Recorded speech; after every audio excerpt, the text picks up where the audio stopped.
Depuis maintenant plusieurs mois, il enchaîne les interviews et les meetings de campagne à travers l'Europe. Steve Bannon, ancien conseiller de Donald Trump, pose maintenant ses valises à Paris. À une semaine des élections européennes, il apporte un soutien sans faille à Marine Le Pen et à son Rassemblement national.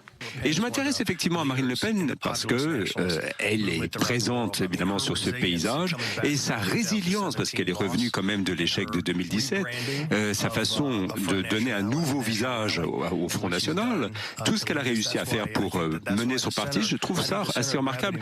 Et le centre est en train de se déplacer et je crois que ce sera la France qui y sera au centre. Invité surprise du scrutin européen, Steve Bannon veut se faire le porte-parole des mouvements nationalistes. En France, la majorité présidentielle dénonce une ingérence étrangère dans la campagne électorale.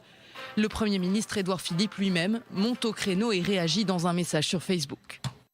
Son intérêt au président Trump, c'est que Marine Le Pen gagne. La construction européenne et une Europe forte sont les conditions de notre souveraineté.